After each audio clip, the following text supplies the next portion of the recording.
부탁드립니다. 그리스도 편지 설교를 듣기 전에 먼저 좋아요를 눌러 주시기를 바랍니다. 잠시 수고로 유튜브 알고리즘으로 다른 사람에게 복음이 전달될 수 있습니다. 전도를 하는 마음으로 부탁드립니다. 감사합니다. 베드로전서 3장 1에서 7절입니다. 아내된 자들아 이와 같이 자기 남편에게 순복하라. 이는 혹 도를 순종치 않는 자라도 말로 말미암지 않고 그 아내의 행위로 말미암아 구원을 얻게 하려 함이니 너희의 두려워하며 정결한 행위를 봄이라. 너희 단장은 머리를 꾸미고 금을 차고 아름다운 옷을 입는 외모로 하지 말고 오직 마음에 숨은 사람을 온유하고 안정한 심령에 썩지 아니할 것으로 하라. 이는 하나님 앞에 값진 것이니라. 전에 하나님께 소망을 두었던 거룩한 부녀들도 이와 같이 자기 남편에게 순복함으로 자기를 단장하였나니 사라가 아브라함을 주라 칭하여 복종한 것 같이 너희가 선을 행하고 아무 두려운 일에도 놀라지 아니하므로 그의 딸이 되었느니라. 남편된 자들아 이와 같이 지식을 따라 너희 아내와 동거하고 저는 더 연약한 그릇이요 또 생명의 은혜를 유업으로 함께 받을 자로 알아 귀히 여기라. 이는 너희 기도가 막히지 아니하게 하려 함이라. 교회입니다. 성경은 우리가 교회 안에서 영생을 얻게 하는 일을 말씀을 하고 있습니다. 그러나 사람들은 그저 성경에 기록이 되어 있는 문장의 단어만을 보고 자기의 이성적 생각으로 성경을 알려고 하고 있고 그런 인생의 지식으로 스스로 망하는 길로 가고 있지만 깨달을 수 있는 지혜가 없습니다. 왜 예수 그리스도를 믿습니까? 아니 하나님께서 왜 태초에 천지를 창조하시고 우리 인생들을 지으셨습니까? 성경을 보면서도 아니 하나님을 믿는다고 하는 사람들이 가장 기초가 될 수 있는 질문에 답을 하지 못하고 있습니다. 자기가 왜 예수 그리스도를 믿어야 하는가에 대해서 분명한 목적의식도 없이 그저 다른 사람이 다수가 예수 그리스도를 믿는다고 하니까 믿고 있습니다. 물론 대답을 합니다. 예수 그리스도를 믿어 영생을 얻기 위해서라고 그리고 하나님 나라에 가기 위해서라는 원론적인 대답은 아주 잘하고 있습니다. 그러나 그렇게 말을 하는 그들이 영생에 대해서 알고 있습니까? 하나님 나라에 대해서 알고 있습니까? 성경에서 문자를 보고 예수 그리스도를 믿으면 영생을 얻는다고 말씀을 하고 있고 그 상급으로 하나님 나라를 말씀을 하니까 너무도 당연하게 대답을 하고 있습니다. 기초를 흔들지 마시기 바랍니다. 우리가 예수 그리스도를 믿는 목적은 영원한 생명을 얻기 위해서이고 그 생명을 얻은 자가 되어 하나님 나라에서 영생을 한다는 것을 믿음으로 역사를 하고 있습니다. 그런데 이 생명을 어떻게 얻는지도 모르는 그들이 생명이라는 말을 하고 있고 영생에 대해서 말을 하고 있습니다. 생명도 모릅니다. 그런 그가 영생을 한다고 말을 하고 있습니다. 그저 성경의 단어를 보고 생명을 얻은 자 되었다고 말씀을 하니까 자기가 종교 안에서 예수 그리스도를 믿는다고 하면서 그 생명을 얻는 것을 너무도 당연하게 받아들이고 있습니다. 그러나 성경에서 말씀을 하는 생명에 대해서 믿음으로 역사를 하고 있는 사람은 지극히 적다는 것을 바로 깨달아야 합니다. 모릅니다. 생명이라는 단어는 압니다. 그러나 그 생명이 무슨 생명인지도 모르고 있습니다. 그저 믿음이라는 단어를 생각을 하고 있고 자기가 마음으로 믿는다고 하면서 예수 그리스도를 믿는다고 하고 있고 그런 스스로를 영원한 생명을 얻는 자로 성경의 문자의 단어를 아는 것으로 이야기를 하고 있습니다. 성경입니다. 영의 일을 거의 다 비유적으로 말씀을 하고 있습니다. 문자 그대로는 그저 이 세상 초등학문에 불과하다는 것을 알아야 합니다. 그것은 누구라도 이 세상에서 지적인 능력이 있는 사람이 공부를 해서 알 수 있는 지식이라는 것을 알고 있어야 합니다. 그것을 아는 것으로 믿는다고 할 수 있습니까? 그것은 믿음이라고 할 수 없다는 것을 바로 알고 있어야 합니다. 믿음이라는 것은 성경에서 하나님께서 우리에게 말씀을 하시고자 하는 뜻을 알고 믿는 것을 말씀을 하고 있습니다. 그것을 진리의 성령이 오셔서 모든 진리 가운데로 인도하심을 받는다고 말씀을 하고 있습니다. 예수 그리스도를 믿습니까? 그것이 결코 어려운 일이 아닙니다. 그리고 영생을 얻는 일 또한 그렇다고 저는 믿고 있습니다. 그러나 성경은 복음을 듣고 믿어야 한다는 것을 말씀을 하고 있습니다. 또한 선지자들의 말씀을 보면 복음을 전하는 사람이 지극히 적다는 것을 말씀을 하고 있습니다. 선지자입니다. 구약의 대표적인 선지자라고 할 수 있는 이사야, 예레미야, 에스겔 선지자는 이 복음을 전하는 사람이 한 사람도 없다고 말씀을 하고 있습니다. 이스라엘은 교회입니다. 그 교회의 복음을 전하는 사람이 한 사람도 없다는 것이 말이 된다고 생각을 합니까? 이스라엘입니다. 그들은 우리의 비유와 예표가 되고 경계가 되고 거울이 된다는 것을 말씀을 하고 있습니다. 그들 중에 진리를 전하는 자가 한 사람도 없다면 그 거울을 지금 우리가 보고 있다는 것을 알고 있어야 하고, 그것이 지금 이 시대를 살아가고 있는 예수 그리스도를 믿는다고 하는 영적인 상태라는 것을 바로 깨달아야 합니다. 진리가 어렵습니까? 그것이 아니라 진리를 전하는 자가 없기 때문이라는 것을 알아야 합니다. 인생들이 성경을 보고 자기들의 이성적 지식으로 아는 것을 가지고 진리를 안다고 말을 하고 있습니다. 그러나 그것은 진리가 될 수 없고 반드시 하나님께서 진리의 성령을 보내주시고 그가 모든 진리 가운데로 인도를 하셔야 하는데, 이방의 종교는 성령을 하나님이라고 부르고 있고 그래서 진리의 성령을 받을 수 없는데도 깨달을 수 있는 지혜가 없습니다. 베드로전서 3장 1절입니다. 아내된 자들아 이와 같이 자기 남편에게 순복하라. 이는 혹 도를 순종치 않는 자라도 말로 말미암지 않고 그 아내의 행위로 말미암아 구원을 얻게 하려 함이니. 성경입니다. 늘 말씀을 하고 있습니다. 그래도 인생들이 워낙 습관이 되어 있고 매너리즘에 빠져 있어 다시 말씀을 하지 않을 수 없습니다. 성경이 처음 기록이 될 때는 장절이 없었습니다. 후세에 인쇄술이 발달을 하고 보기 편하게 위해서 장절을 만들었다는 것을 알아야 합니다.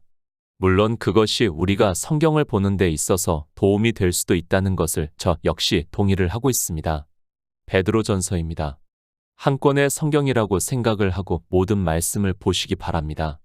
제가 지금 3장 1에서 7절의 말씀을 가지고 설교를 하고 있지만 처음부터 사도 베드로가 무슨 말씀을 하고 있는지를 알아야 하고 그 모든 말씀이 연결이 되어 있다는 것을 알고 성경을 보아야 합니다. 믿음의 결국 영혼 구원을 받음입니다. 이 구원을 받기 위해서 너희에게 임할 은혜를 예언하던 선지자들이 연구하고 부지런히 살피라고 말씀을 하고 있습니다. 어떻게 구원을 받는가 하면 너희가 거듭난 것이 썩어질 씨로 된 것이 아니요 썩지 아니할 씨로 된 것이니 하나님의 살아있고 항상 있는 말씀으로 되었다고 말씀을 하고 있습니다. 복음의 말씀입니다. 거듭나지 않으면 우리는 어떻게 해도 구원을 받을 수 없다는 것을 말씀을 하고 있습니다. 그런데 종교 안에 있는 사람들은 이 거듭남에 대해서도 전혀 모르고 있고 그런 그들이 예수 그리스도를 믿는다고 하면서 구원을 받았다고 말을 하고 있습니다. 예수 믿고 구원받으세요. 길을 지나다 보면 많은 사람들이 전도를 하고 있습니다. 그 사람들이 과연 이 구원에 대해서 알고 있습니까? 그들이 예수 그리스도를 믿고 있습니까? 이 구원에 대하여는 너희에게 임할 은혜를 예언하던 선지자들이 연구하고 부지런히 살피라고 말씀을 하는데 그들은 종교 안에서 일을 하느라 연구하고 살필 시간이 없고 그런 그들이 예수 그리스도를 믿고 구원을 받으라고 하면서 전도를 한다고 하고 있습니다. 불행한 일입니다. 거쳐 넘어져 있으면서도 그것을 깨달을 수 있는 지혜가 없다고 잠언에서 말씀을 하고 있습니다. 예수 그리스도를 성경에서 증거를 받아 아는 그것이 믿음으로 역사를 해야 하는데 전혀 그렇게 하지를 않고 그저 이 세상 초등학생이 아는 것과 같이 성경의 문자를 아는 것으로 자기들에게 지혜가 있는 것으로 오해를 하고 있고 믿는다고 하는 것이 종교인들입니다. 종교인들입니다. 그들이야 어쩔 수 없다고 생각을 하고 있습니다. 그런데 이 시대 그리스도 편지를 통해서 복음을 전하고 있습니다. 하지만 이 복음을 보고 듣고 있는 그들이 성경에서 말씀을 하고 있는 교회에 대해서 너무 무시를 하는 것 같아 안타까운 마음을 가지고 있습니다. 사도 베드로입니다. 세상의 일을 말씀을 하고 있습니까? 이 세상에서 살아가는 데 있어서 부부 관계를 우리에게 가르쳐 주고 있는 말씀입니까? 그것이 아니라는 것을 한 장부터 본 성도라면 알 수 있습니다. 굳이 성령의 인도하심이 아니더라도 독해력이 있다면 이 장의 말씀이 연결이 되어 있다는 것을 알 수 있는 말씀이라고 저는 생각을 하고 있습니다. 에베소서 5장 32절입니다. 이 비밀이 크도다 내가 그리스도와 교회에 대하여 말하노라. 교회입니다. 주님께서 부활하시고 이방의 복음이 전파가 되기 시작을 했다는 것을 성경에서 다 알고 있습니다. 지금 그때입니다. 그러니까 사도들이 복음을 전하고 있는 때입니다. 그래서 그때는 교회가 진리를 전하고 있었고 그런 교회에 대해서 말씀을 하고 있습니다. 디모데전서 3장 2절입니다. 그러므로 감독은 책망할 것이 없으며 한 아내의 남편이 되며 절제하며 근신하며 아담하며 나그네를 대접하며 가르치기를 잘하며. 교회입니다. 그 교회에는 장로가 있을 수 있고 감독이 있을 수 있고 집사가 있을 수 있다는 것을 우리가 성경에서 말씀을 보고 알고 있습니다. 지금 2장에서 사도 베드로는 사환에 대해서 말씀을 하고 있습니다. 그 사환이 누군가 하면 앞에서 말씀을 드린 것과 같이 장로도 있고 감독도 있고 집사도 있다는 말씀을 하고 있고 그를 남편이라고 말씀을 하고 있습니다. 이방의 교회입니다. 사도들이 복음을 전하는 교회입니다. 그렇게 교회가 있었다는 것을 다 알고 있습니다. 지금 보이는 건물과 같은 교회가 아니라는 것을 성경을 보면 누구나 다 알고 있습니다. 어디에 있는 교회, 누구의 집에 있는 교회라고 말씀을 하고 있습니다. 사도들이 교회를 세웠습니다. 그러니까 한두 사람이 주의 이름으로 교제를 하고 있고 예배를 하고 있으면 교회라고 말씀을 하고 있습니다. 다시 말씀을 하지만 어느 장소를 말씀을 하는 것이 아니라 두세 사람이 모여서 예배를 하는 것을 교회라고 말씀을 하고 있고 이방에는 많은 사람이 없었기 때문에 장로들을 세웠고 그들을 2장에서 사환이라고 말씀을 하고 있고 3장에서는 아내와 남편으로 비유로 해서 말씀을 하고 있습니다. 장로가 있습니다. 감독이 있을 수 있고 집사가 있을 수 있습니다. 이제부터는 장로라고 말씀을 하겠습니다. 교회는 그러니까 두세 사람이 모여 예배를 하는 교회를 아내라고 말씀을 하고 있고 그 교회는 장로에게 순복하라고 말씀을 하고 있습니다. 그런데 그 중에서는 아직 초기 교회다 보니까 혹도를 순종하지 않는 자가 있다 해도 아내의 행위로 말미암아 구원을 얻을 수 있다는 말씀을 하고 있습니다. 초기 교회입니다. 성령이 오셨어도 마찬가지입니다. 늘 말씀을 하지만 성령이 오신다고 해도 마치 도깨비 방망이 같이 생각을 하지 마시기 바랍니다. 사도 베드로도 외식을 했고 사도 바울 역시 물세례를 주었다는 것을 말씀을 하고 있습니다. 혹 그렇게 아직 온전히 진리로 인도하심을 받지 못한 장로가 있다 해도 교회가 그러니까 두세 사람이 모인 곳이 바로 서 있다면 그 안에가 교회가 바로 진리에 서 있으면 장로가 보고 구원을 얻을 수 있다는 말씀입니다. 행위입니다. 마치 교회 안에서 율법을 지키는 행위로 생각을 하지 마시기 바랍니다. 그것이 아니라 성도는 자유하게 하는 온전한 율법을 들여다보고 실행을 하고 있고 율법을 지키지 않고 있습니다. 주님의 아내인 교회가 그렇게 하는 것을 보면 혹 장로가 도를 순종치 아니하는 일이 있다고 해도 그 행위로 말미암아 깨닫고 구원을 받을 수 있다는 말씀입니다. 장로입니다. 그라고 해도 다 알 수 있는 것이 절대로 아닙니다. 복음을 전하는 자라고 해도 역시 마찬가지입니다. 그래서 사환에 대해서 말씀을 하고 있고 죄가 있어 매를 맞고 참으면 무슨 칭찬이 있겠느냐고 말씀을 하고 있습니다. 그러나 장로라고 해도 그럴 수 있다는 것을 사도 베드로는 말씀을 하고 있습니다. 다시 말씀합니다. 실제 부부를 말씀을 하는 것이 아닙니다. 교회를 비유적으로 말씀을 하고 있고 그 교회에 장로된 자를 남편으로 비유로 해서 말씀을 하고 있습니다. 그 사환이 모르고 죄를 질 수 있습니다. 그러면 매를 맞을 수 있다는 것을 2장에서 이미 말씀을 하고 있습니다. 그런 장로입니다. 그 남편이 있는 교회를 말씀을 하고 있습니다. 그런데 교회가 도에 순종을 하면 하나님의 말씀에 순종을 하면 혹시 장로가 죄를 짓더라도 그 교회로 말미암아 그가 구원을 받을 수 있다는 것을 말씀을 하고 있습니다.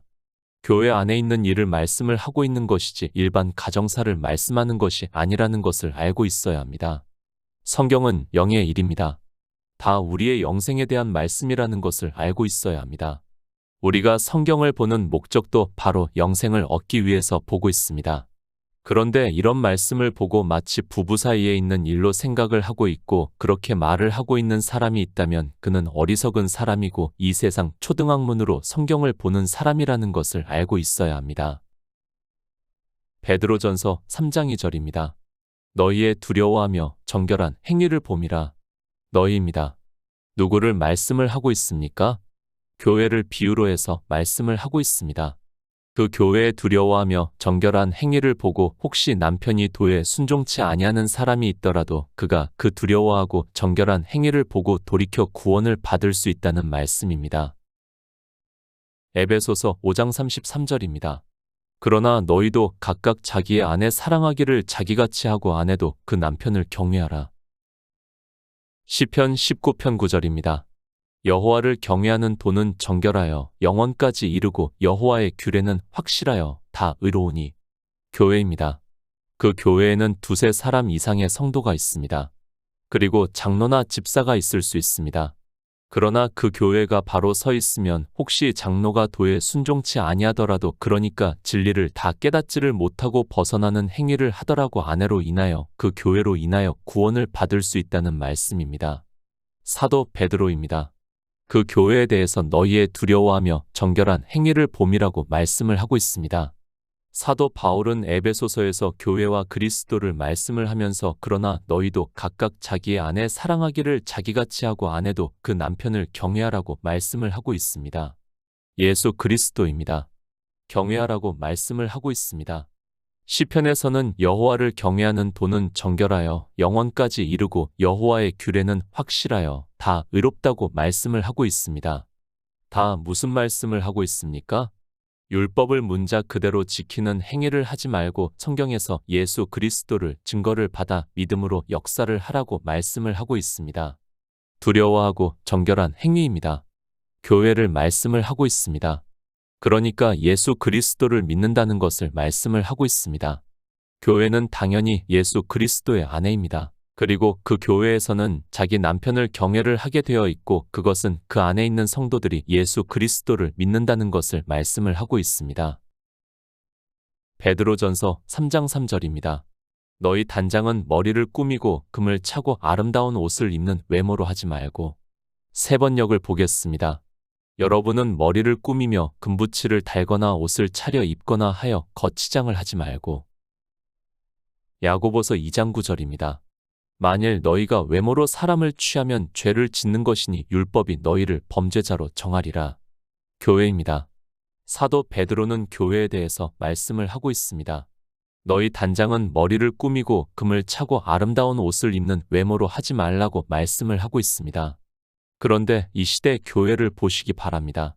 사실 그것은 교회라고 하기보다는 아세라라고 하는 것이 더 맞습니다. 교회입니까? 아세라라는 것을 바로 아시기 바랍니다. 초기 사도들이 복음을 전할 때 누가 그렇게 교회를 세우고 꾸몄다고 생각을 하고 있습니까?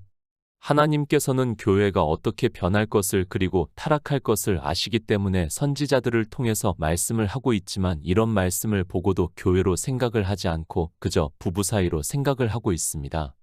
영생의 일입니다.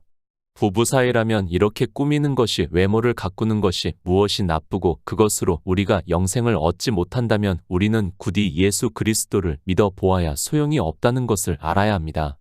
지금 교회를 보고 외모로 하지 말라고 말씀을 하고 있습니다. 주의 형제 야고보입니다.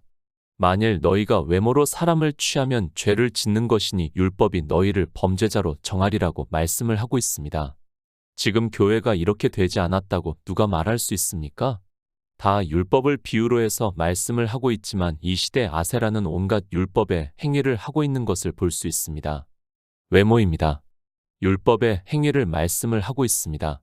주님께서도 안식일에 병자를 고치시니까 유대인들이 왜 많은 날이 있는데 안식일에 하느냐고 하니까 주님께서 외모로 판단하지 말고 공의의 판단으로 하라고 말씀을 하고 있습니다. 그러니까 사도 베드로는 지금 교회의 율법을 지키지 말라고 말씀을 하고 있습니다. 교회입니다. 율법을 지키지 않습니다. 그러나 아세라입니다. 온갖 율법의 행위를 하고 있다는 것을 바로 알고 있어야 합니다.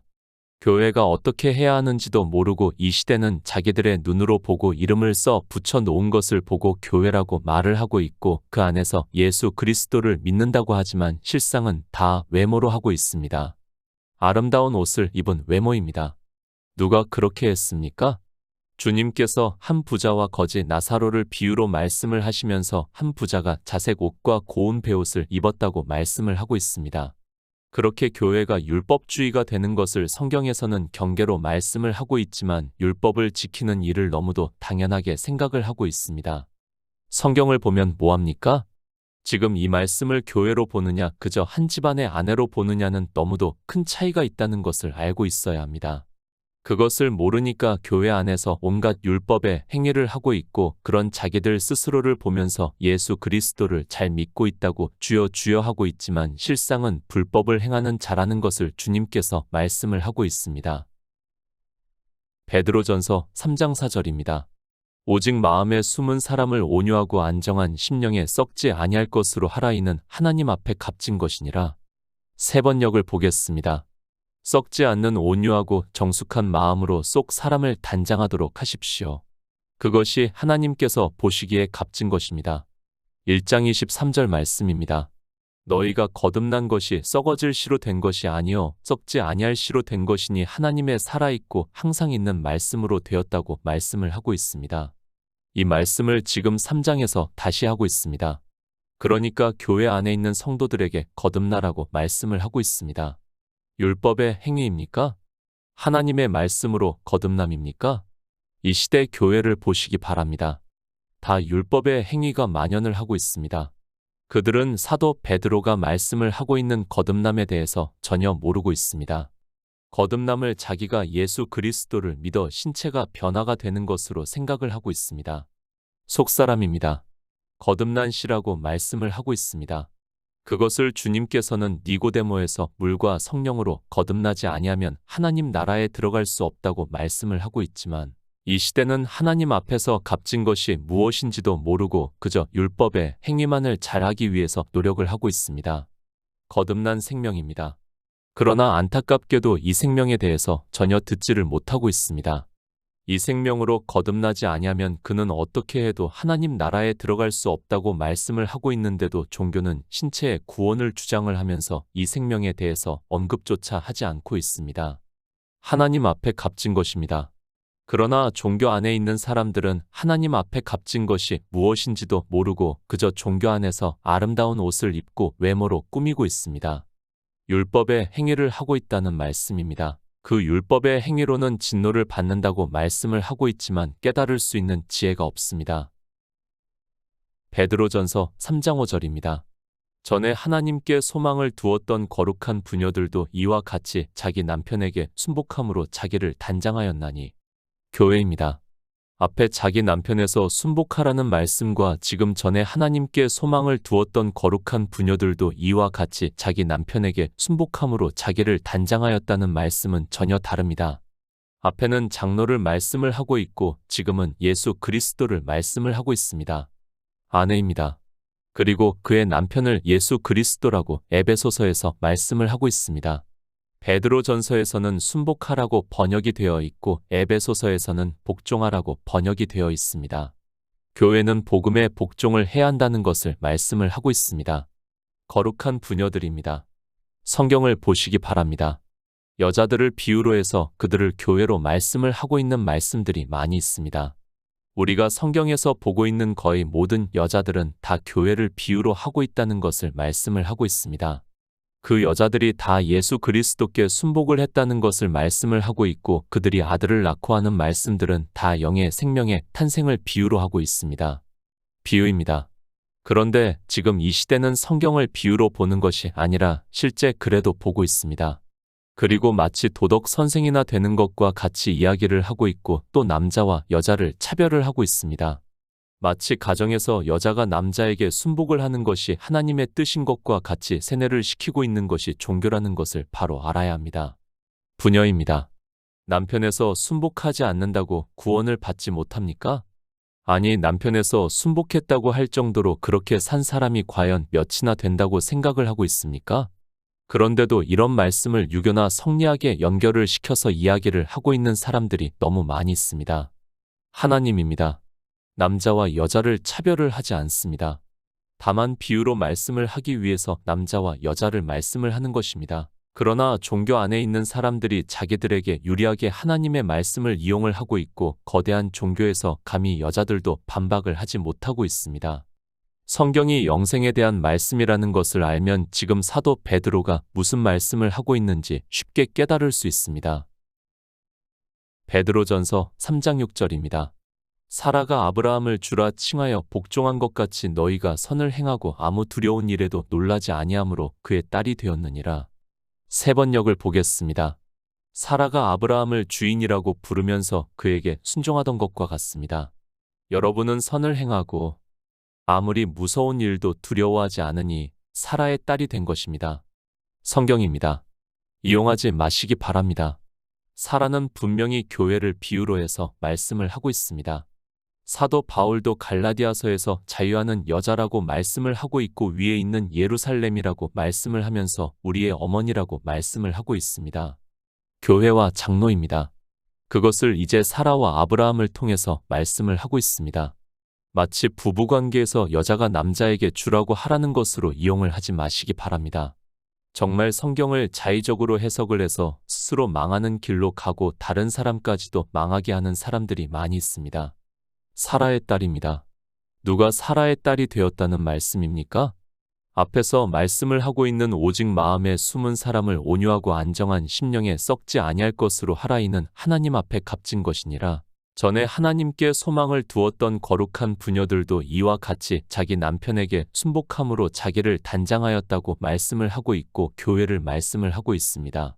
사라입니다. 위에 있는 예루살렘이라고 말씀을 하고 있습니다.